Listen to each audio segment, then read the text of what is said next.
Your eyes and your vision are under attack. Damaging blue light from the sun, your phone, your computer, your tablet, even light bulbs and car headlights is constantly bombarding you. The good news is our eyes actually already have a line of defense to counter the effects of blue light.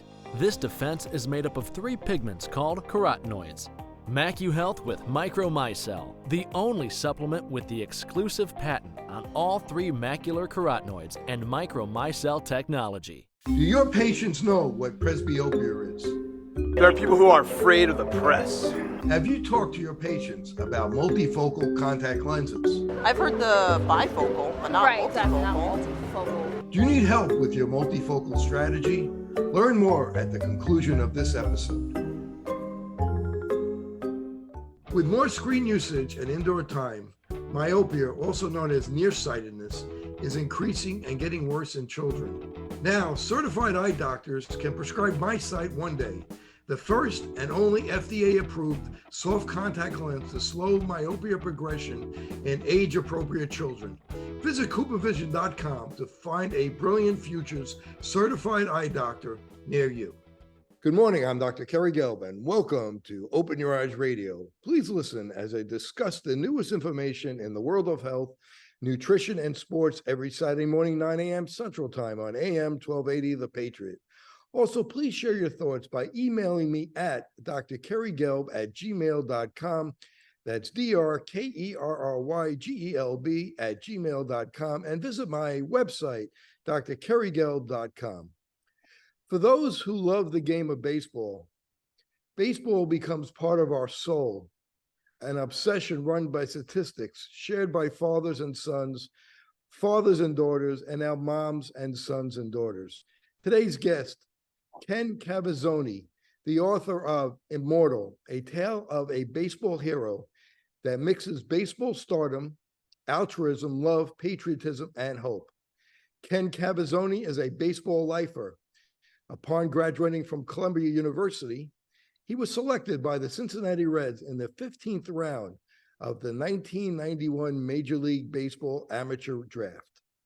After a brief stint as a professional player, he continued his involvement in the game as a coach and evaluator. His book, Immortal, is available at major book retailers. His website is at kencavazzoni.com. That's Ken, CAVAZZONI.com. Ken, thank you for joining me today. Yeah, it's a pleasure to be here. You know, Ken, I'm a lover of baseball like yourself. What is it about baseball, the game, that gets under our skin that we love it so much?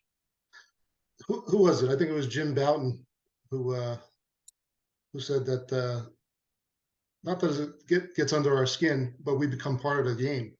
You know, it's a game that's played between fathers and sons, just having a catch in the backyard. I think that's where it originates. It's a game that's different than any of the other games. All the other games, there's some aspect of putting a ball in a goal, and baseball is not like that. There's so many unique aspects to the rules of the game, and it's also been a game that has become a part of our country's fabric. You know, so the origins are so deep that I think that's what really gets to it. That's what gets to me, at least. You know, you played professional baseball. How high a level did you play? I only made it up to single A. So I had a brief career.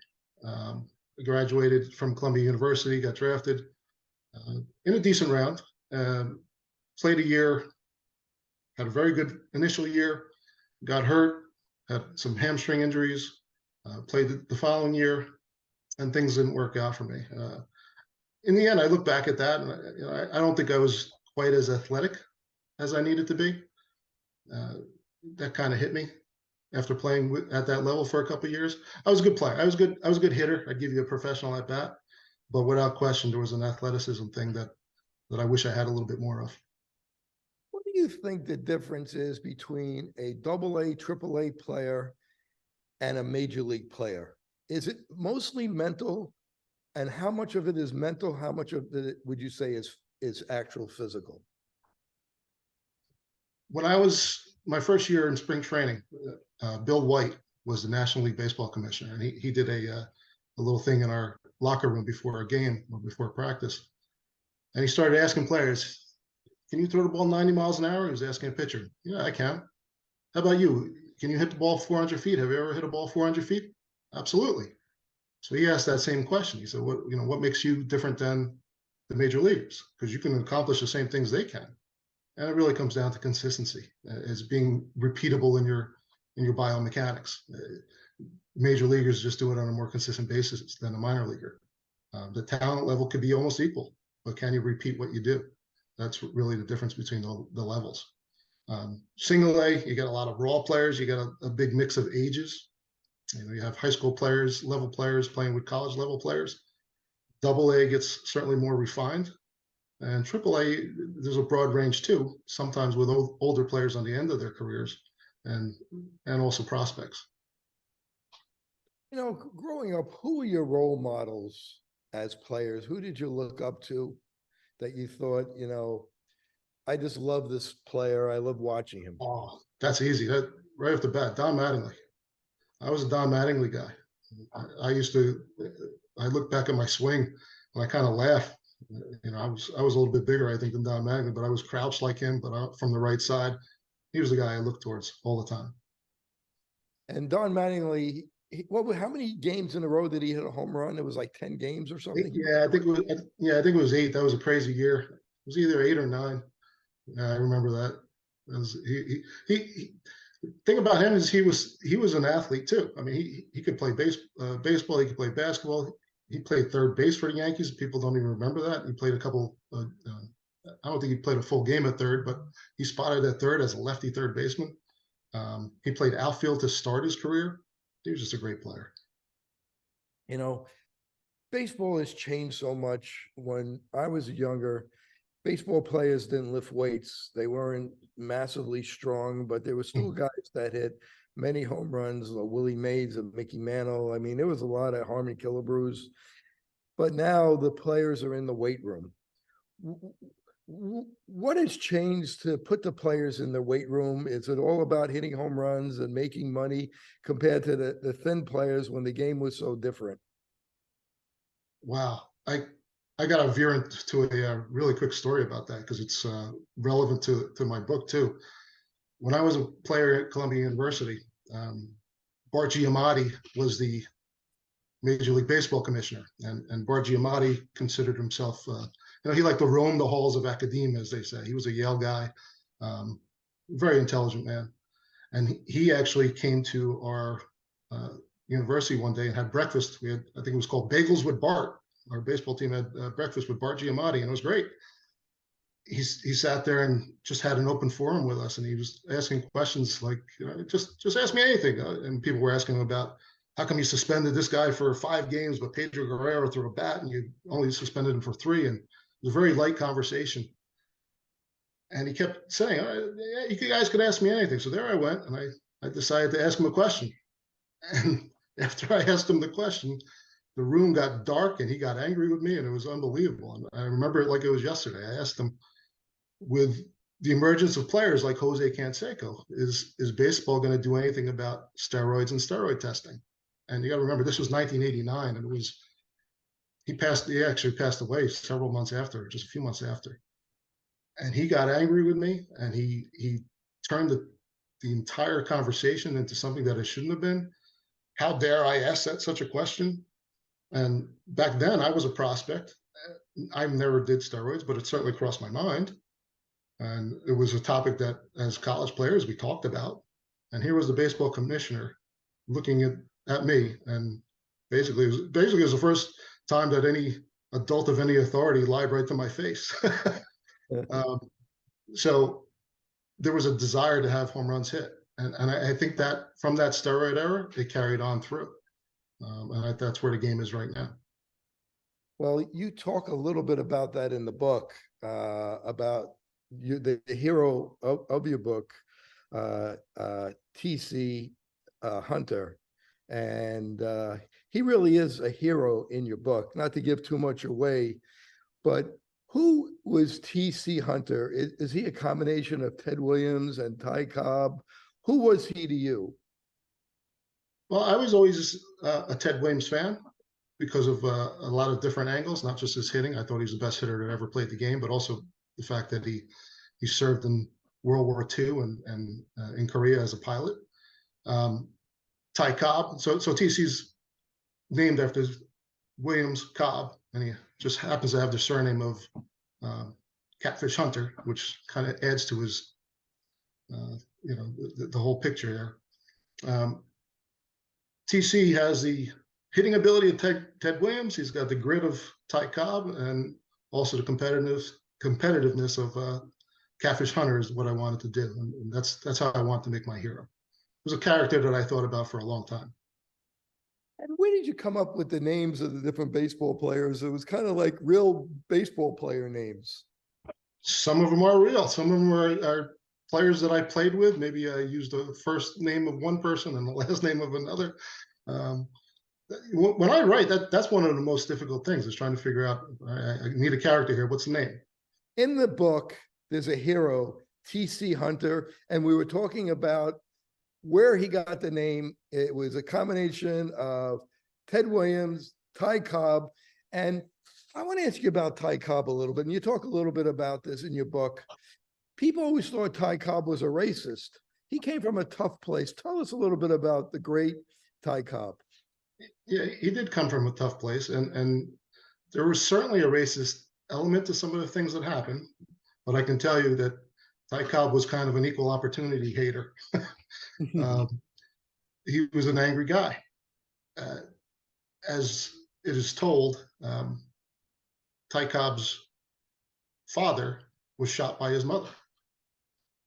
There's a little bit of a gray area there, but I think Mr. Cobb thought his wife was having an affair, went away on a business trip, but really didn't go away, came back at night, and the wife shot him, killed him. So that a few months later, Ty Cobb was playing baseball and had that burden on him. Very strange situation, but I think it added to his anger and his persona for sure. And he was just an aggressive player. He was just a guy that wouldn't take anything. There was a racist element to certain things, but at the same time, it was told that he was one of the people that was involved in integrating the game and wanted to integrate the game. So I don't really buy the complete racist narrative on him. I think he was more complex than that. And I also think he was just a product of the time too. You know, baseball has changed. Back in the old days, baseball players were really God-fearing men, very patriotic, very proud Americans. Talk about that era of baseball and mixing baseball maybe a little bit with politics, where the baseball players were really proud Americans. That's one of the back premises to my novel. Now, it's a fiction novel, but I wanted to integrate a lot of that in it. As mentioned, the baseball is run kind of parallel with our country's history. If you think back to how the game started, now who do you think? Everybody thinks Abner Doubleday, right, created baseball somehow, right? Right. History says no. It was a game that evolved over time, and there was a guy by the name of Alexander Cartwright, I think, who really developed the rules to the game. But think about Abner Doubleday, that people don't know. History tells us that he might have actually started the Civil War. He took the first shot at Fort Sumter. Most people don't have any idea about that. So it's a really interesting thing. And baseball was played during the Civil War by both the North and the South as a way to keep the troops in shape and to pass time. So the game's kind of evolved along history. There's been a patriotic element through it all. You know, in the 1900s, you had baseball became something that grew into the fabric of society. It was the first real sport that had giant stadiums and media coverage, and then came Cobb and Ruth, and the game really took off from there. Then you look into the 1930s with the Great Depression and how they tried to and matter of fact, the Great Depression was really the first time that the powers that be tried to influence the game by taking the game out of the dead ball era and moving into something where people were hitting more home runs. But I think there's a really significant time period in history with baseball is 1941. So 1941, what you had going on is you had Hitler overseas gaining power. You had the war drums beating here, and everybody was very torn up about what was going to happen next. But baseball kind of gave a little bit of a relief to that. And there was two things that went on in that baseball season. You had Joe DiMaggio's hitting streak. And remember, back then, they didn't have anything beside like we have where we communicate readily. So it was a matter of, the next morning, hey, did he get one last night? And it became a thing that distracted the populace. And then at the end of that season, Ted Williams was hitting 399.6 or whatever he was hitting going into the last day of the season. He had a double header. His manager encouraged him to sit out that double header so he can maintain his 400 average because it would round up. And Ted Williams said, absolutely no, I'm not going to do that. And he ended up going 6 for 8 in the season and in the doubleheader and finished the season at 406. So in 1941, baseball served as a distraction from everything that was going on. And after that season, a few months later, we had Pearl Harbor and thrown into World War II. I think there was like 500 Major League Baseball players that enlisted to fight in World War II. Yogi Berra was at D-Day. He was at Normandy Beach. I mean, it was different. Like you said, Ted Williams was a pilot. He fought combat missions in Korea. There was a different element to it all. And I do approach that subject a little bit, comparing it to modern day where, in athletics, we now have people that kneel during the national anthem. And that's something that you talk about politics and you talk about the way things have gone in this country. That's something that I wanted to address in the novel. I want to just interrupt for a second. That was something that touched me. Cunningham, which is one of the baseball players in your novel, was kneeling, and the hero of your book didn't like it, T.C. Hunter. And not to give too much away, but T.C. Hunter turns around and punches Cunningham for kneeling when T.C. Hunter got a single. Talk about the kneeling and how that affected the country and how it affected you personally, watching football players. Not so much in baseball. I don't know if there was a lot of kneeling in baseball, but it was pretty prominent in football. And did the football players even know what they were kneeling about? Sometimes I thought they were even paid to kneel, and did they realize that they were going against our country? Yeah, I don't think they realize it. Yeah, I think anytime somebody brought that up, they'd be defensive about something like that. They would explain that it wasn't about the country. It wasn't about the soldiers that have died for our freedom. They go a different direction. But to us, it is. To a lot of us, it is. And that scene in the novel, that was an easy one to write because it had a lot of truisms to it. There's a lot of anger there from both sides, and I think there's misunderstanding there. And I'm not going to give my novel away either, but there's, maybe towards the end something else happens that changes that situation. But it's something that when the NFL started doing that, I stopped watching. I immediately stopped watching. I'll never go to an NFL game unless somebody, and I preempt that by saying, unless somebody apologizes and says, hey, maybe we were wrong by allowing this. Other sports handle it differently. And you can certainly have protests and you can certainly be an activist, but the kneeling, during the national anthem, that's something that draws attention to an individual and really does little to help the divisiveness that goes through our society. It doesn't help at all, really. It really was very hurtful as a fan sitting home and watching it. And I really believe that the players didn't fully understand what they were doing. Maybe they were protesting the president and they thought they were protesting the president. I don't know if they even knew why they were protesting.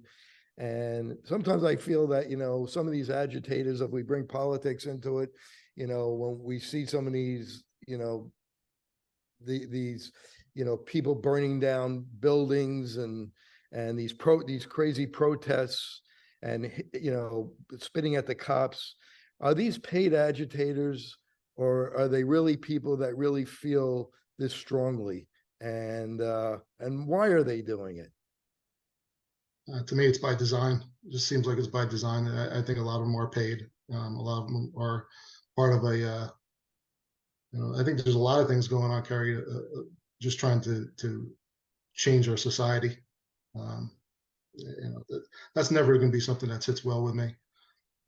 That's another underlying theme of the novel is tradition. And, there's this word out there, right? Progressivism, right? And they use this word intentionally, right? What's the root? Progress. They want to make themselves out to be progress by doing something that's different. And sometimes progress goes backwards. You have to understand history. You have to understand tradition. Progress isn't just doing something different. And I think that's what really people fall for. And not to get too deep, but I think in our country we've lost our faith. We've lost our religious base, and so people want something else to believe in, and that's where they go.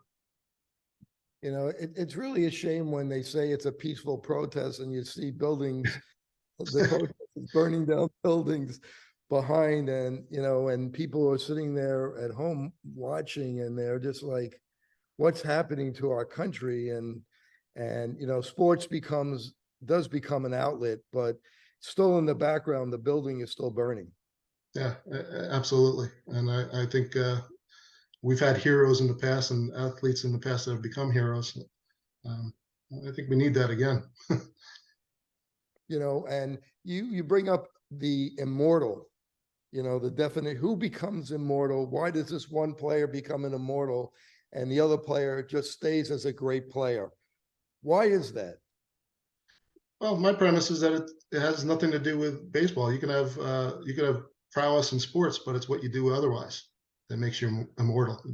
Turns you from a great to an immortal, somebody that'll always be remembered. And there's a lot of examples of that, and we can get into that at some point. Yeah, in the novel you brought up John Wayne, and not just sports figures, Ronald Reagan, other types of figures that are non-sports. But as we're coming up to the break, this is Dr. Kerry Gelb for Open Your Eyes Radio on AM 1280 The Patriot. I'm speaking with author Ken Cavazoni, that's Cavazzoni. Pick up his book, Immortal. We'll be back after the break.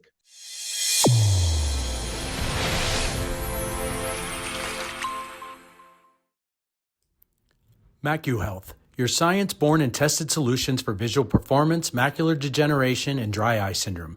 New products coming soon. Embrace the science. We're back with Ken Cavazoni, author of Immortal, a great book. Pick it up. You could get it at where you could find all books. Amazon, wherever you buy your books, is a great place to buy this book. And I got to tell you, this book is going to touch your heart. And when I read your book and the hero in your book, T.C. Hunter, as I got toward the end of the book, I wanted more of T.C. Hunter. I wanted book number 2, book number 3, book number 4. But you decided to kind of, not to give anything away, but you kind of brought it to a full story. Why did you do it that way rather than leaving it open for 1, 2, 3, and 4?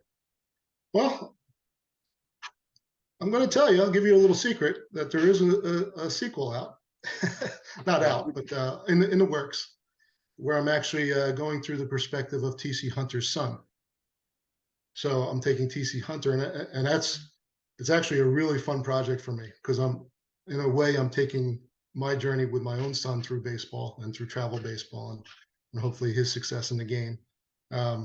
And I'm trying to take it from also not only the dad's perspective, but also from the kid's perspective. So, when T.C. Hunter's son is 6 years old, he thinks T.C. Hunter is a hero.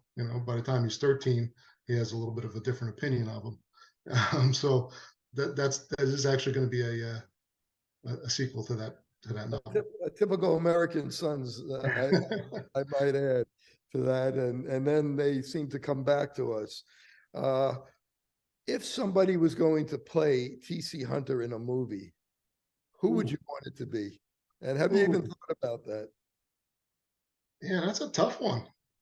I mean, it's gonna have to be somebody that's extremely athletic. That's a good question. I'd have to give that one some thought. Yeah, I mean, I've thought about it, and I'm not a big movie person, so I don't watch a lot of movies, so I really couldn't come up with anybody. But I did want to ask you about that. But let's get back to baseball for a second. Baseball is such a revered institution, between the gloves, the balls, the fields. I remember growing up and playing on these horrible fields, and taking a ground ball in the chin and not bothering me, coming back for more. It was just the statistics. Baseball is such a statistic, it's such a game about statistics, and we compare the old timers with the new players. It's such a great game when you mix all those things together.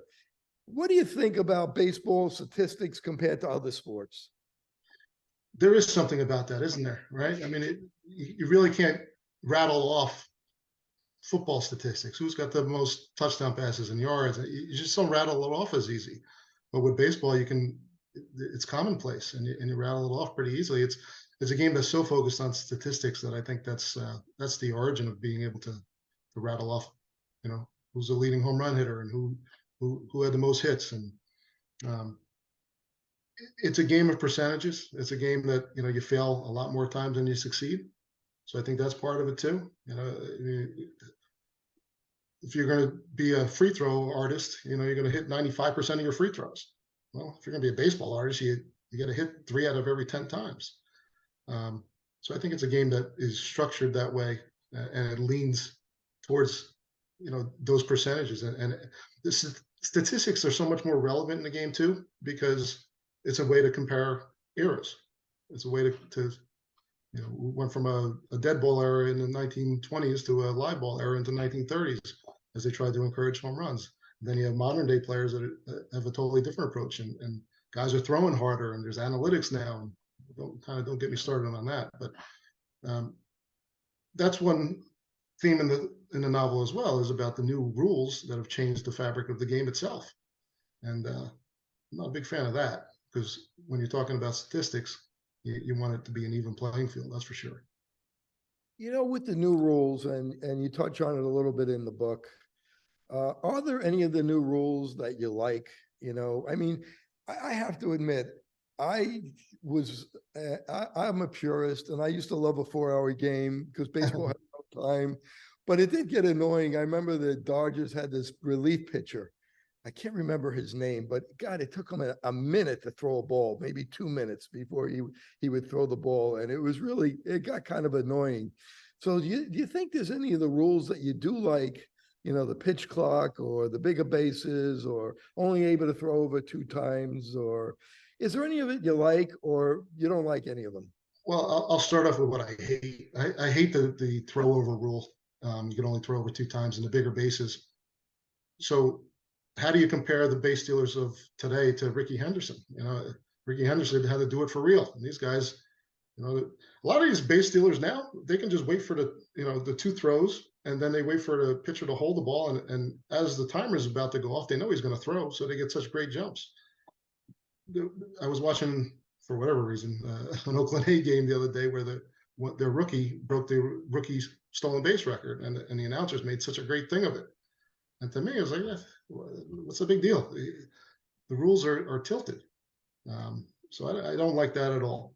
Why do you think they made that rule? You can only throw over twice. I mean, of all the rules, that one seems to be the most ridiculous. It is ridiculous. It's to speed up the game and to encourage base stealing. And I think that's a really, really big negative. I don't think you can impact the game that way. That to me is like a politician throwing a Band-Aid on something and not even understanding the consequences. That drives me crazy. And as far as the pitch clock goes, I understand it. I understand the need for a speedier game. My resolution would be, okay, when there's nobody on base, go ahead with your pitch clock. But when there's somebody on base, no pitch clock. I mean, I look back now. You mentioned the Dodgers pitcher, but I look back at the famed Yankee game when they came back against Pedro Martinez, and I rewatched that game, and I was timing the time between pitches, and it was like 40 seconds. But the drama that was built up in those 40 seconds, you didn't notice. You loved it.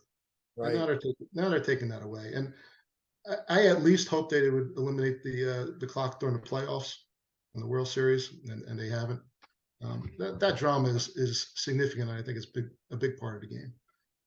You also in your book, you talk about great players that have bad games and average players or below average players have great games. Now, these are all major league players. So a below average player, it's still a major league player and it's still a great athlete and a great player. And, before we went on the air, I was looking up when I was a kid, Al Weiss hit a home run in the 69 World Series. He was on the Mets in Game 5, and he was a .219 career hitter. And he had this great World Series.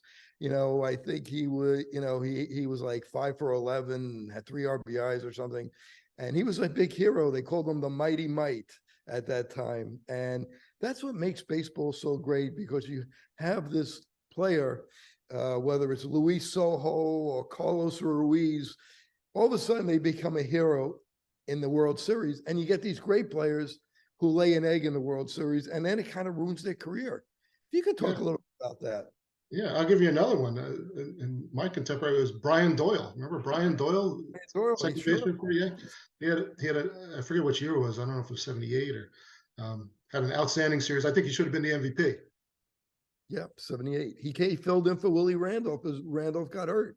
Yeah, and he should have been the MVP. And I think they gave it to Bucky Dent, who had a good, really good series as well. But yeah, that's baseball. And what did George Steinbrenner call Dave Winfield? Mr. May. It's what you do in the playoffs that counts.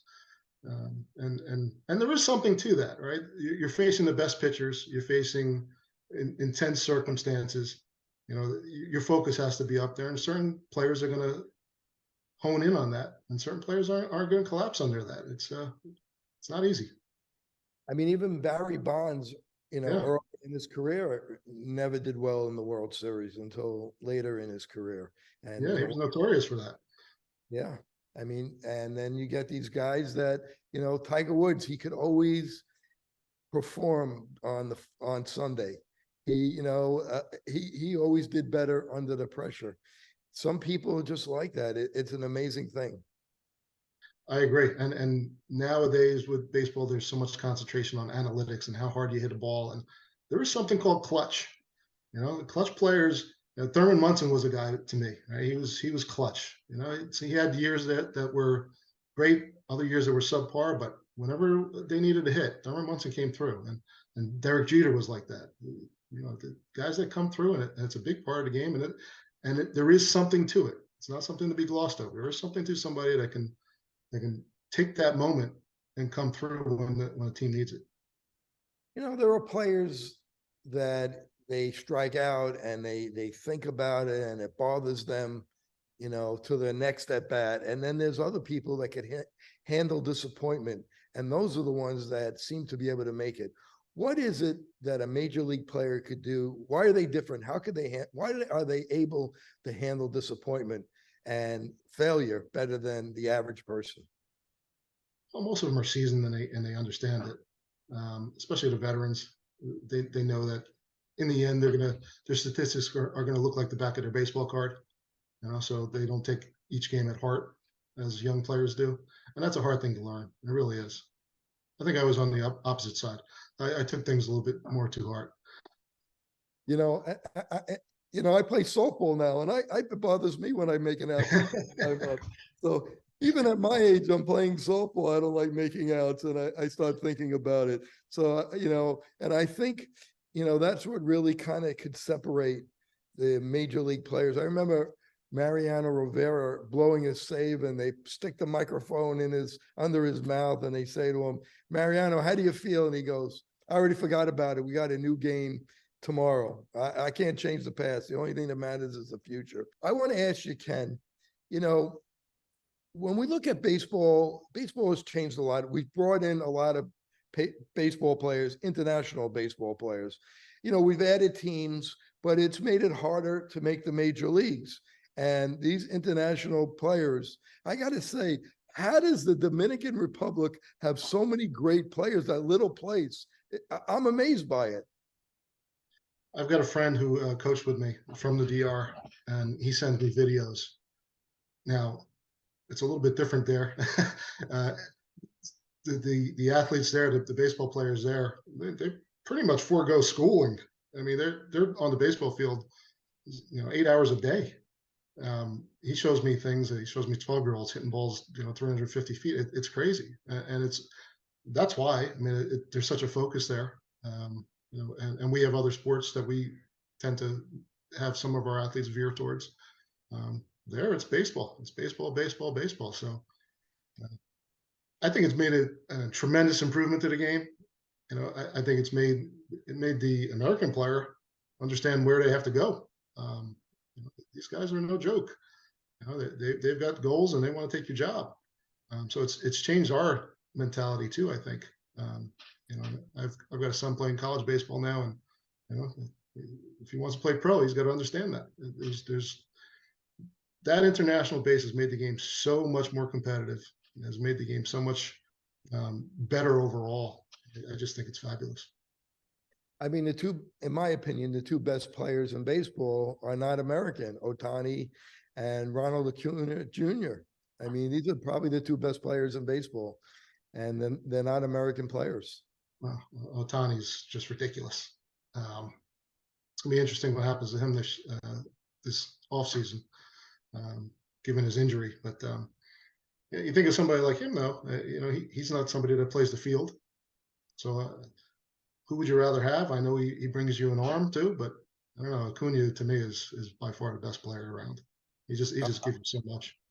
I agree with you. I mean, he is definitely the best player, and I had him on my fantasy team. So watching him every day scoring points was really amazing.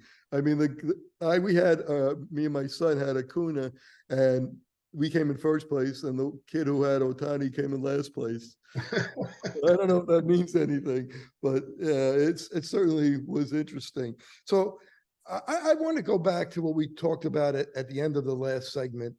How do you handle disappointment as a baseball player? Because baseball is a game of failure. How do you handle failure? How do you talk to yourself? I know in the book, you mentioned like some of the players will have little sayings under their baseball cap, and they'll take off their cap and they'll read these sayings. But are there any tricks to being able to handle disappointment or failure? I should say failure. Yeah, well, there's coping mechanisms, and if you watch hard enough, you'll see some players do it. Somebody once in a while you'll see somebody grab a piece of grass and throw it off to the side. That's one of the coping mechanisms that's taught now. That whatever you just did, let's toss it away. Let's think about it for a second, and then toss it away and start over. And you got to have a short memory to play the game. I was a hothead. I wish I wasn't, and I was a hothead through my professional career, until I had one manager do something that nobody else did ever. Now, I would throw helmets, I would get angry at myself, and what's the instinct? Either yell at you, or coaches would either yell at you or leave you alone because they were kind of just afraid of you. I had one manager, his name was Frank Funk, when I was playing in Cedar Rapids, Iowa. He did something that nobody else did. I came in one of my tirades, he laughed at me. And then he made me realize what an idiot I was being. So I wish I had that throughout my career, that I understood that, take yourself seriously, but not so seriously, and take your at-bat seriously, but not so seriously. And you got to have a short memory. The game doesn't warrant something that, it'll snowball, let's put it that way, if you don't have a short memory. Before you talk about your son playing in sports, how much should a parent push their kid? And should a parent push their kid at all when it comes to sports? I've seen the gamut, right? I've seen parents push kids. I've seen parents not push kids. I think it's got to come internally. I think you want to guide kids that have an inclination towards sports, but I don't think they should be pushed. There's so much out there now. It's so different. There's off-season training now that we never had, and it becomes a lot. And some kids are ready for it, and some kids, you can just tell, aren't, and don't want it as bad as the parent does. And that always bothers me. I always, my son's at a level now where, it's pretty high up. I mean, he's on a Division I baseball team, and that's pretty cool. But I don't want it ever to be something that has anything to do with me. And I've always told him that in the past. If this is what you want to do, I'm here. I'll support you. But it's got to come from you. But you do see a lot of that. And what kind of relationship did you have with your dad going through sports? Was it helpful? Was it hurtful? Did you have that ride home after a bad game where your dad would say to you all the things that you did that were wrong? Yeah, my dad probably didn't do that, but he was there for me. My dad was a New York City fireman.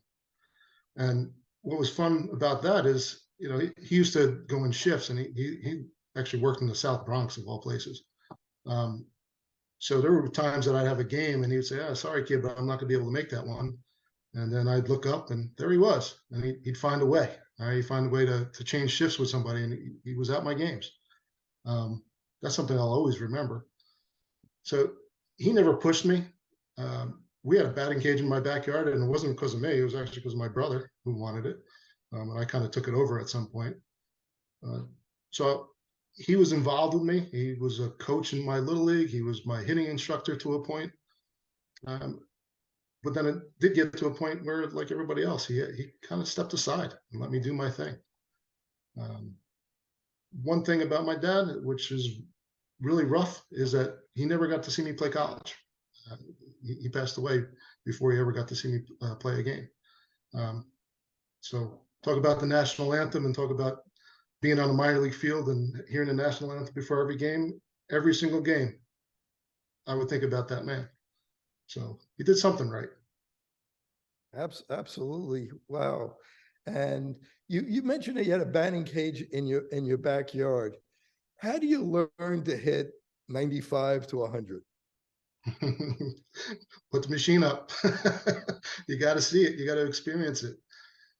The human brain is an amazing thing. Now, I'll just give an example. When you go from college level, where you see a guy throwing 90 miles an hour once in a while, to single A, where everybody does, it really doesn't take long for your brain to adapt. So then you take it each level, there's going to be an adjustment period, but your brain does adapt to that. And your brain figures out the timing. It really does.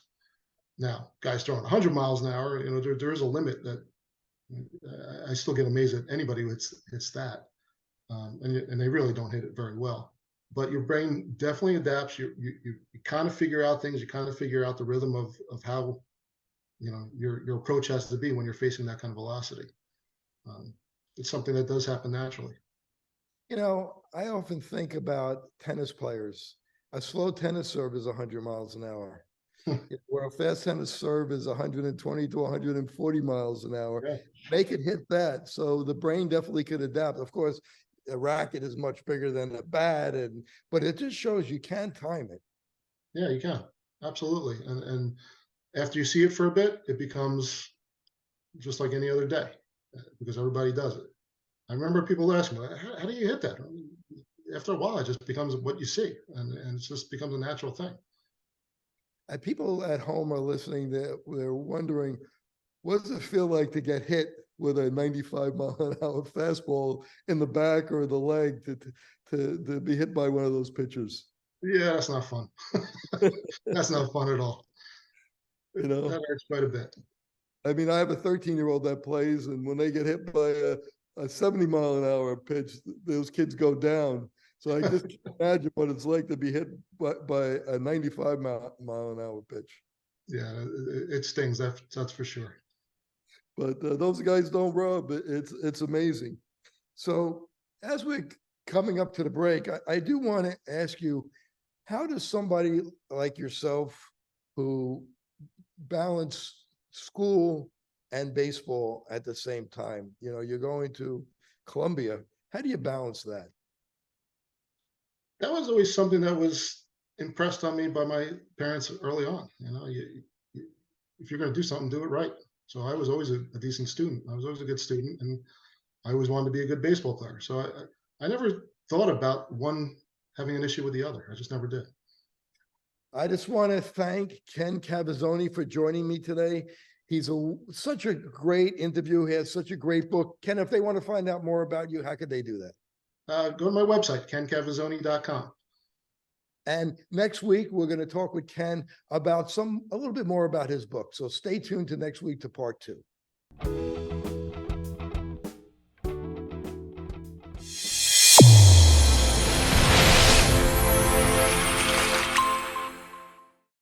Your eyes and your vision are under attack. Damaging blue light from the sun, your phone, your computer, your tablet, even light bulbs and car headlights is constantly bombarding you. The good news is our eyes actually already have a line of defense to counter the effects of blue light. This defense is made up of 3 pigments called carotenoids.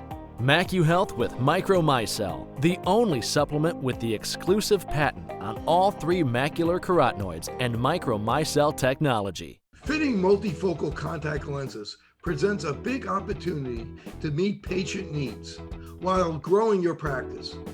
Alcon is your partner not only with our innovative portfolio, but through e-learning. Learn to enhance your multifocal strategy today with the Alcon Experience Academy. OIE Broadcasting is the emerging leader in social media. We use scientific entertainment to drive more patients into your office.